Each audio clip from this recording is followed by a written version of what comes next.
मध्य प्रदेश के मुख्यमंत्री डॉक्टर मोहन यादव ने बुरहानपुर जिले के नेपानगर पहुंचकर क्षेत्रों को विकास की बड़ी सौगात दी। मुख्यमंत्री ने करीब 363 करोड़ रुपए के विभिन्न विकास कार्यों की घोषणा की। इस दौरान ऐतिहासिक असीरगढ़ जिले को पर्यटन के रूप में विकसित करने के लिए रोपवे निर्माण की स्वीकृति भी दी।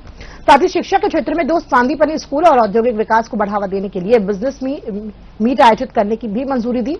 वहीं इस दौरान मुख्यमंत्री ने कांग्रेस नेता राहुल गांधी पर भी तंज कसा।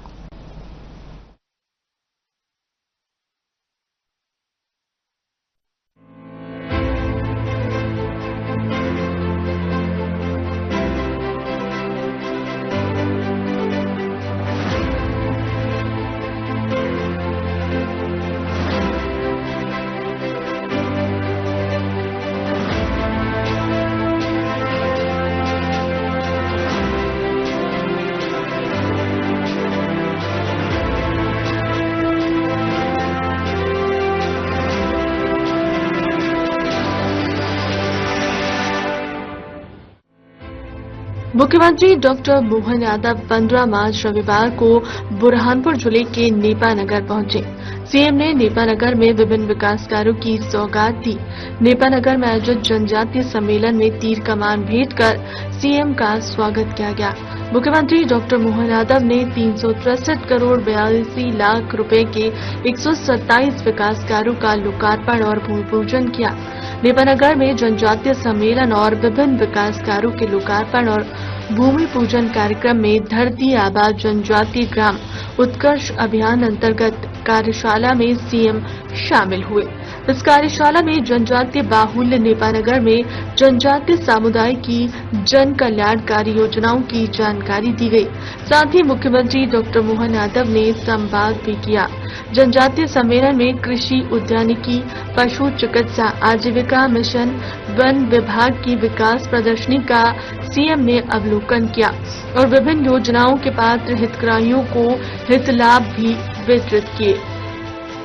नेपानगर विधानसभा और महाराष्ट्र की तरफ से हमारा ये अपना पहला विधानसभा का क्षेत्र और विधानसभा का इतिहास अर्चना जी ने बताया कि नेपा की नेपेदारी इतनी मजबूत होती है कि नेपा जीता तो प्रदेश जीत लेते। ये सदैव परमात्मा की कृपा।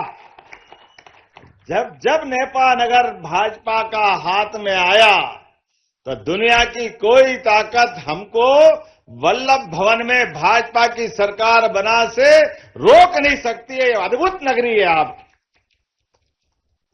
परमात्मा की कृपा है। प्रकृति की गोद में बसा हुआ नेपा नगर, चारों तरफ हरियाली, परमात्मा की कृपा से प्राकृतिक संपदा, भू संपदा, जल संपदा, मानव संपदा और मन का भोलापन ऐसा कि चेहरे की खिलखिलाहट बता देती है कि नेपा नगर आ गया, बुरहानपुर आ गया, ये आनंद की मस्ती आ जाती। ये एकमात्र जगह ऐसी है बुरहानपुर जिसके कृषि क्षेत्र से लेकर के कृषि उपकरण तक, खेत से लेकर कारखाने तक हर एक जगह अपना जिला अपनी अलग पहचान बना के रखता है। इतना आनंद के साथ और अतीत का भी गौरवशाली पक्ष कहां महाभारत काल से जोड़ती है हमारी दीदी तो। और महाभारत काल के बाद में हमारे प्रथम गुरु नानक देव जी से लगा करके दसम गुरु नानक देव जी महाराज तक का इतिहास इसी जिले से जुड़ता है। मैं आपका अभिनंदन करता हूं। महाराज शिवाजी ने भी अपनी सूरवीरता, बहादुरी, बुद्धिमत्ता सब प्रकार के दौर में अलग अलग कारण से इस पूरे क्षेत्र की अलग पहचान बनाई। कई कारण से मैं आपकी इस नेपा और बुरहानपुर की बातें कर सकता हूं। और ऐसा तो कहा जाता है कि ये दक्षिण का द्वार, दक्षिण की काशी के बराबर है। इतना पवित्र नाम, कितना पवित्र भाव है। वाकई में आपका वंदन करता हूं, अभिनंदन करता हूं। यहां मां इच्छा देवी, मां मोती माता, उनकी कृपा से सब प्रकार की मनोकामना जो आप मांगो सब परमात्मा आपको देता है। और खास करके नेपा का कागज और कागज मिल भी चलेगा, नेपा की सारी व्यवस्था भी चलेगी। ये आपसे मैं कमिटमेंट कर रहा हूं। ये अलग बात है कि टेक्नोलॉजी के युग में अब कागज की थोड़ी डिमांड घटी है, लेकिन वैकल्पिक व्यवस्था कर लेंगे, कुछ और जोड़ लेंगे। इंडस्ट्री तो चलना ही चाहिए। और जब से हमारी सरकार बनी है, हमने हमारे राज्य के युवाओं के लिए, उनकी जिंदगी बेहतर करने के लिए, हमारे यहाँ की बौद्धिक क्षमता, शारीरिक क्षमता और यहाँ की आबादी कहीं और जाके रोजगार के लिए हाथ फैलाने की जरूरत नहीं है। सबको अपने राज्य में रोजगार मिले, इस दिशा में हमारी सरकार काम कर रही। इसी कारण से मुझे गर्व है। एक बार यशस्वी प्रधानमंत्री नरेंद्र मोदी जी के लिए जोरदार अभिनंदन करें। उनके नेतृत्व में देश कहां से कहां जा रहा है, लगातार आगे बढ़ रहा है और आर्थिक रूप से शक्ति संपन्न होकर के सबकी जिंदगी बेहतर करते हुए सब प्रकार से देश आगे बढ़ रहा है। लेकिन बड़ा दुर्भाग्य के साथ कहना पड़ेगा, देश तो आगे बढ़ रहा है, लेकिन देश में लोकतंत्र है और लोकतंत्र का तकाजा है कि पक्ष भी होना चाहिए, प्रतिपक्ष भी होना चाहिए। मैं जवाबदारी के साथ कहना चाहूंगा, कहा नेता प्रतिपक्ष के रूप में भारत रत्न अटल बिहारी वाजपेयी जी का जोरदार अभिनंदन करें। अटल बिहारी वाजपेयी जी का, ऐसे तपोनिष्ठ नेता जिनने 50 साल तक अपने देश की सेवा करते हुए, विपक्ष के नेता की भूमिका अदा करते हुए दुनिया के अंदर भारत का मान बढ़ाया, सम्मान बढ़ाया और देवताओं के समान हमारे इस देश के अंदर के लोकतंत्र की आराधना करते हुए, उस भाव से अपनी काम की शुरुआत करते हुए यशस्वी प्रधानमंत्री ने जब पहली बार लोकसभा की सीढ़ी पे पैर रखा तो सिर नवा करके भारत की पहली ऐसे लोकतंत्र के मंदिर को नमन करते हुए जनता जनार्दन का अभिनंदन किया। ये भावना माननीय हमारे प्रधानमंत्री नरेंद्र मोदी जी की जनता सब जानती है। मैं आज आपके बीच बात कर रहा हूं। हमारी सरकार माननीय नरेंद्र मोदी जी के नेतृत्व में भारत सरकार किसान कल्याण वर्ष मना रही है और किसान कल्याण वर्ष मना करके अपने किसानों की बेहतरी के लिए कितने प्रकार से काम कर रहे हैं माननीय मोदी जी। मुझे इस बात की प्रसन्नता है, अब से 2-4 दिन बाद नया साल भी आने वाला है और वो गुड़ी पड़वा विक्रम संवत 2083 उसका शुभागमन होने वाला है। ऐसे शुभागमन के अवसर पर अगर मैं बुरहानपुर में अपने किसान भाइयों बहनों के बीच में आया हूं, आदिवासी भाई बहनों के अंचल में आया हूं, तो खाली हाथ नहीं आया हूं।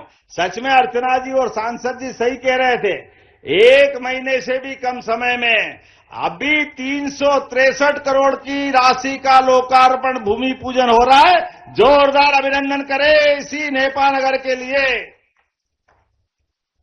ये छोटी मोटी बात नहीं है।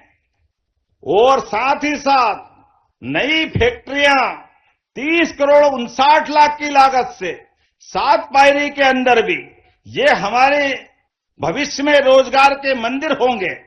किसान कल्याण वर्ष के माध्यम से जिस प्रकार से काम चल रहा है, और वैसे तो हमारे यहां बागवानी, कृषि सब क्षेत्रों में नेपा नगर और बुरहानपुर और निमाड़ का एक अलग पहचान है। हर एक क्षेत्र को हम आगे बढ़ा रहे हैं। ऐसे समय में 1 महीने से भी कम समय में 363 तो अभी और 750 करोड़ तो अभी दिए, वो 1100 करोड़ 1 महीने में एक जिले बुरहानपुर को मिल जाए। जोरदार अभिनंदन करें। ये हमारा काम करने का तरीका है और ये है सरकार की भावना, ये हमारे आपके बीच का कमिटमेंट है। जब मैं आपसे कोई बात कर रहा हूं तो सच में हमारे लिए आज का दिन तो एक अलग प्रकार से है। मैंने 2 दिन पहले ही लाडली बहनों के लिए हमने अपनी राशि का निवर्तन किया। जोरदार ताली बजाए लाडली बहनों के लिए भी। ये कांग्रेसी उस समय भी कह रहे थे, ये 1000 की योजना चालू हुई जून 2023 में, तो कहा चुनाव की बात है, चुनाव गया, पैसे गए, ये भाजपा के लोग चलाएंगे नहीं। अरे कांग्रेसियों, आंखें हो तो देख लो, अभी 2 दिन पहले हमने अपनी लाडली बहनों के लिए प्रदेश की 1,25,27,000 बहनों के खाते में 34वीं किस्त दी है। 34वीं किस्त, जोरदार अभिनंदन करो बहनों के लिए। भाई दूज और रक्षाबंधन तो साल में एक बार आता है, लेकिन हमारी सरकार हमारी बहनों के साथ हर महीने आशीर्वाद लेते हैं, हर महीने मनाते हैं। यह हमारा इनका भाव है। और ये नालायक कांग्रेसी कहते हैं ये लाडली बहनों को पैसे मत दो, ये शराब पी जाती है, ये दारू पी जाती है। बहनों, हिसाब रखना पक्का बना करके आर्या 28 का चुनाव, जिस दिन चुनाव होगा उस दिन 2 बार बटन दबा के इनका हिसाब चूकता करना, ये कांग्रेसियों की भाषा का जवाब रहेगा। इनने तो फूटी कौड़ी दी नहीं, और अगर हम दे रहे हैं तो ये क्या कह रहे हैं? अरे माता बहनें अपनी राशि से पूरे घर परिवार के बीमार की दवा का इंतजाम करती है, बच्चों की पढ़ाई का इंतजाम करती है। हर एक जगह जहां भी जरूरत है माता बहनें लाडली बहन की राशि से इंतजाम करती है। और मैं अकेला इसी नेपानगर विधानसभा में बताना चाहूंगा, लगभग 45,000 से 50,000 बहनें अकेले नेपानगर में। मैं आपका अभिनंदन करता हूं, जोरदार ताली बजा, इतनी बड़ी संख्या में। और हर महीने 1500 के हिसाब से लगभग 7.25 करोड़ से 10 करोड़ की राशि आपके खाते में आती, और पूरे साल में 100 करोड़ से ज्यादा राशि हमारे माध्यम से बहनों के पास पहुंचती है। मैं आपको बधाई देना चाहता हूं। और किसान सम्मान निधि, किसानों के लिए भी किस किस के खाते में आती है? हाथ खड़े करो। किसान सम्मान निधि आपके लिए भी चिंता मत करो। इसी नेपानगर अकेले जिला बुरहानपुर भी नहीं बता रहा हूं, यहां हमारे नेपानगर में जो 6,000 राज्य सरकार के और 6,000 मोदी जी के, अभी 13 तारीख को ही आपके पास पैसा है। जोरदार अभिनंदन करें मोदी जी के लिए भी। और अकेले हमारी योजना से लगभग 18,000 से 22,000 किसानों को लाभ मिल रहा है, और सब मिलाकर के 60-70 हजार परिवारों को किसान सम्मान निधि और लाडली बहना का लाभ मिल रहा है। अभी तो आयुष्मान का नहीं बता रहा हूं, आयुष्मान प्रत्येक व्यक्ति को 5 लाख तक का। और आगे बढ़ो, स्कूल जाओ तो सांदीपनि विद्यालय, भव्य दिव्य विद्यालय, जोरदार अभिनंदन बच्चों के लिए भी। और बच्चे के लिए स्कूल में भवन भी, और भवन के साथ सब प्रकार के खेलने के मैदान, किताबें पढ़ने के लिए, और गणवेश।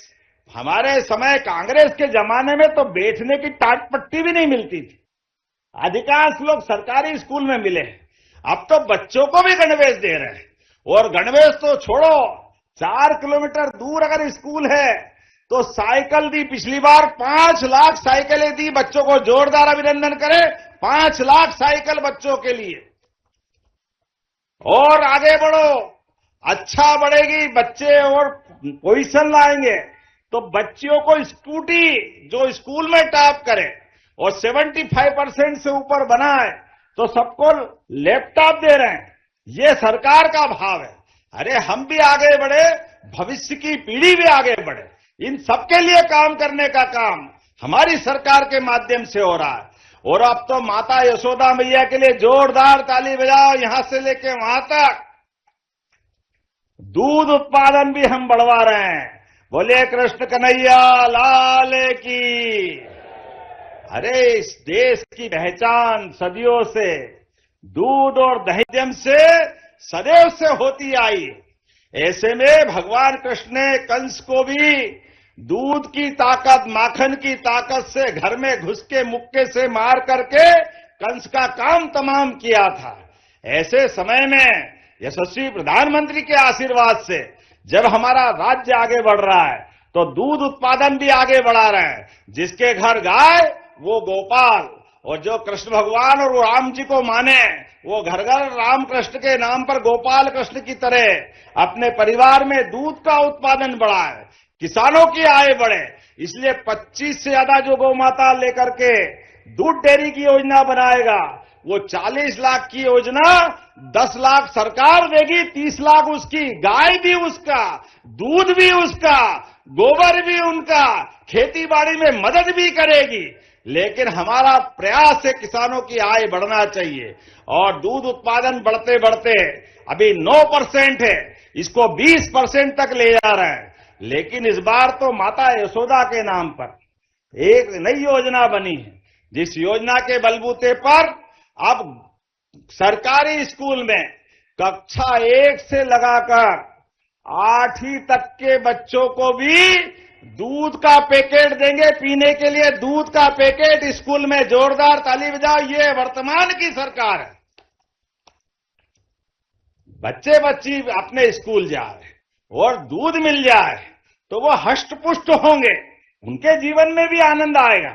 होना चाहिए कि नहीं होना चाहिए? दूध देना चाहिए कि नहीं देना चाहिए? ताली वाली बजा के बताओ अपने बच्चों के लिए। इनके जमाने में पानी के पीने की व्यवस्था नहीं थी, कांग्रेस के जमाने में। ये हमारी सरकार है जो घर घर गोपाल तैयार करेगी। और इतना ही नहीं, अब हमने और आगे बढ़ते हुए अलग अलग प्रकार के कई काम चालू किए। राहगीर योजना, मानवीय संवेदनाओं के बलबूते पर अगर कोई सड़क अच्छी बन गई, अब सड़कें बहुत बन रही है, एक्सीडेंट होता है और एक्सीडेंट में किसी घायल को चौराहे पे खड़ा छोड़ दो, पहले पुलिस से डरते थे, घबराते थे, अब घबराने की जरूरत नहीं है। उठा के हॉस्पिटल पहुंचा दो तो 1.5 लाख तक का इलाज सरकार कराएगी फ्री अपनी तरफ से, प्राइवेट हॉस्पिटल में भी। ये हमारी सरकार का भाव है। कोई घायल जिसकी जान बचेगी वो किसी न किसी परिवार का कोई सदस्य होगा, किसी का बाप होगा, किसी का बच्चा होगा, किसी की बच्ची होगी, उसकी जान बचाना हमारा काम है। और इतना ही नहीं, उसका तो इलाज फ्री होगा ही, 25,000 रुपया पहुंचाने वाले को भी देने वाले हैं। ये हमारे मन का भाव है, ये गरीबों के प्रति भाव है, ये मानवता का भाव है। हमारा मन का भाव है कि सरकार संवेदनशील भी होना चाहिए, सबको लेके चलने वाली होना चाहिए। और उससे आगे बढ़कर अगर कोई कारण से बुरहानपुर नेपानगर में उसकी हालत बिगड़ती है, उसको इंदौर पहुंचाना है, भोपाल पहुंचाना, दिल्ली बंबई पहुंचाना, अगर उसकी जान बच सकती है तो उसके लिए हेलीकॉप्टर भी लगाना पड़े तो हेलीकॉप्टर लगा के उसकी जान बचाने का काम सरकार के माध्यम से करें, एयर एम्बुलेंस के माध्यम से। जहां हेलीपैड है वहां हेलीकॉप्टर पहुंचाएंगे, जहां हेलीपैड के बजाय हवाई पट्टी है वहां विमान पहुंचा देंगे, लेकिन उसकी जान बचाने का काम हमारी सरकार करेगी। आदिवासी भाई बहनों के लिए भी 26% का बजट बढ़ाते हुए अकेले हमारी सरकार के माध्यम से 47,000 करोड़ से ज्यादा का बजट आदिवासी भाई बहनों के लिए किया। जोरदार अभिनंदन करें, यह हमारा भाव है। ये भगोरिया तो कब से होता आया था, लेकिन भगोरिया के लिए कांग्रेसियों ने कुछ नहीं किया। हमने कहा भगोरिया आदिवासी भाई बहनों के साथ, प्रकृति के साथ आनंद मनाने का, होली के अवसर पर बसंत ऋतु का आनंद लेने का। ऐसे में भगोरिया को राष्ट्रीय उत्सव मनाने का काम हमारी सरकार के द्वारा हो रहा है, ये हमने शुरू किया। इसलिए भगोरिया में भी आपके ही निमाड़ में बड़वानी अंचल में कृषि कैबिनेट करने का काम हमारी सरकार के द्वारा, जोरदार अभिनंदन करें, पहली बार इसी बड़वानी अंचल में कृषि कैबिनेट की है। कांग्रेसियों ने कभी नहीं की और हजारों करोड़ की स्वीकृतियां दी है। यही ओंकारेश्वर धाम में एकात्म धाम के आधार पर लगभग 3,000 करोड़ की नई योजना मंजूर कर रहे हैं। 2600 करोड़ की तो आपके इसी जिले के अंदर कौन सी योजना बताई थी दीदी आपने? नेपानगर में आयोजित कार्यक्रम में मुख्यमंत्री डॉक्टर मोहन यादव ने क्षेत्र के विकास को नई गति देने के उद्देश्य से करीब 363 करोड़ रुपए के विकास कार्यों की घोषणा की है। मुख्यमंत्री ने कहा कि ऐतिहासिक असीरगढ़ किले को पर्यटन की दृष्टि से विकसित किया जाएगा, जिसके लिए यहां रोपवे सुविधा की स्वीकृति दी गई। इसमें पर्यटकों को किले तक पहुंचने में सुविधा मिलेगी और पर्यटन को बढ़ावा मिलेगा। इसके साथ ही शिक्षा के क्षेत्र को मजबूत बनाने के लिए 2 संतबानी स्कूल खोलने की भी घोषणा की गई है। वहीं औद्योगिक और व्यापारिक गतिविधियों को बढ़ावा देने के लिए क्षेत्र में बिजनेस मीट आयोजित करने की स्वीकृति भी प्रदान की गई है। कार्यक्रम के दौरान मुख्यमंत्री ने कांग्रेस और राहुल गांधी पर निशाना साधते हुए कहा कि जब जब देश में आपातकाल या संकट की स्थिति आती है, तब राहुल गांधी देश छोड़कर बाहर चले जाते हैं। उन्होंने कहा कि जब तक राहुल गांधी कांग्रेस में रहेंगे, तब तक भारतीय जनता पार्टी और मजबूत होती रहेगी। मुख्यमंत्री ने यह भी कहा कि कांग्रेस को अब सत्ता में वापसी के लिए लंबा इंतजार करना पड़ेगा और फिलहाल कांग्रेस के नेता भाजपा से कम और अपने ही नेतृत्व से ज्यादा परेशान नजर आ रहे हैं। नेता प्रतिपक्ष जैसा पावन पुनीत पद ये राहुल गांधी अपनी नादानियों से लगातार गिराता जा रहा है। पता नहीं क्या हो गया कांग्रेसियों को, कहां से ढूंढ के लिया है। वो अपने खानदान के लोगों को बात तो जरूर करते हैं, लेकिन जब देखो तब लोकतंत्र का मजाक बनाते हैं। जब भारत में चुनौतियां होती, वो विदेश में गुलछर्रे उड़ाते हैं। जब भारत में लोकतंत्र में कहीं कोई उंगली उठती है, तो वो लोकसभा से गायब होकर के किसी और जगह चले जाते हैं और फिर कहते हैं मुझे बोलने का समय नहीं देते। अरे बोलने वाला हो तो बोलने का समय मिले। अब ये अलग बात है कि बोले भी तो वो जो बोलने में झचे, जब भी मुंह खोले भगवान जाने क्या बोले, जब भी बोले बेड़ा गर्क, भगवान बताए।